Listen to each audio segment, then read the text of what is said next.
ಸಿರಿಯಾದಲ್ಲಿ ಉಂಟಾದ ಬಿಕ್ಕಟ್ಟು ಇತರ ದೇಶಗಳಲ್ಲಿ ಆತಂಕ ಸೃಷ್ಟಿಸಿದೆ. ಅಲ್ಲಿನ ಅಧ್ಯಕ್ಷ ಬಶಾರ್ ಅಸಾದ್ ಸರ್ಕಾರವನ್ನು ಬಂಡುಕೋರರು ಪತನಗೊಳಿಸಿದ್ದು, ಹೊಸ ಸರ್ಕಾರ ರಚನೆಗೆ ಸಿದ್ಧತೆ ನಡೆದಿದೆ. ಸದ್ಯ ದೇಶದಲ್ಲಿ ಬಿಗುವಿನ ವಾತಾವರಣ ನಿರ್ಮಾಣವಾಗಿರುವ ಹಿನ್ನೆಲೆ ಸಿರಿಯಾದಲ್ಲಿ ಭಾರತೀಯ ಪ್ರಜೆಗಳ ರಕ್ಷಣೆಗೆ ಭಾರತ ಸರ್ಕಾರ ಮುಂದಾಗಿದೆ. ಈ ನಿಟ್ಟಿನಲ್ಲಿ ಮಂಗಳವಾರ ಸಿರಿಯಾದಿಂದ 75 ಭಾರತೀಯ ಪ್ರಜೆಗಳನ್ನು ಸ್ಥಳಾಂತರಿಸುವ ಕಾರ್ಯ ನಡೆದಿದೆ. ಡಮಸ್ಕಸ್ ಮತ್ತು ಬೈರತ್ನಲ್ಲಿನ ಭಾರತೀಯ ರಾಯಭಾರಿ ಕಚೇರಿ ಈ ಸ್ಥಳಾಂತರಕ್ಕೆ ಮುಂದಾಗಿದೆ. ಅಲ್ಲಿನ ಭದ್ರತೆಯ ಹಿತದೃಷ್ಟಿಯ ಮೌಲ್ಯಮಾಪನದ ಬಳಿಕ ಈ ನಿರ್ಧಾರಕ್ಕೆ ಬರಲಾಗಿದೆ ಎಂದು ವಿದೇಶಾಂಗ ಸಚಿವಾಲಯ ತಿಳಿಸಿದೆ.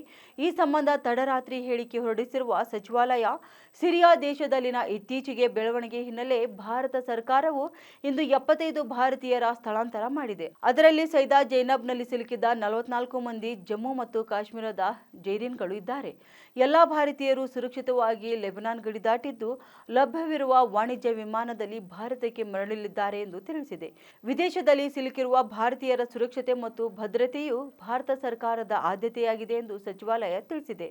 ಈ ಹಿನ್ನೆಲೆ ಸಿರಿಯಾದಲ್ಲಿ ಸಿಲುಕಿರುವ ಭಾರತೀಯರು ಡಮಸ್ಕಸ್ನಲ್ಲಿರುವ ಭಾರತೀಯ ರಾಯಭಾರಿ ಕಚೇರಿ ಸಂಪರ್ಕಿಸುವಂತೆ ಸಲಹೆ ನೀಡಲಾಗಿದೆ. ಇನ್ನು ಸಿರಿಯಾದಲ್ಲಿನ ಈ ಪರಿಸ್ಥಿತಿ ಕುರಿತು ಭಾರತದಲ್ಲಿ ಸೂಕ್ಷ್ಮ ಮೇಲ್ವಿಚಾರಣೆ ನಡೆಸಲಿದೆ ಎಂದಿದೆ. ಈ ಮಾಹಿತಿ ನಿಮಗೆ ಇಷ್ಟವಾದಲ್ಲಿ ತಪ್ಪದೆ ನಮ್ಮ ಪೇಜ್ಗೆ ಫಾಲೋ ಮಾಡಿ.